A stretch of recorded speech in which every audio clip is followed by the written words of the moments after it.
Късно през нощта, пак сме в кола.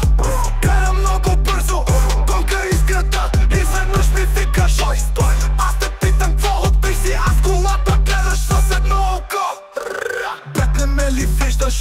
Много съм изпил. Поглеждам те накриво, изглеждаш ми дебил. Слезна от колата и почна да викаш. Аз ти казах: мъкни, почваш да залиташ. О, ти толкова кьорав, о, ти толкова крив.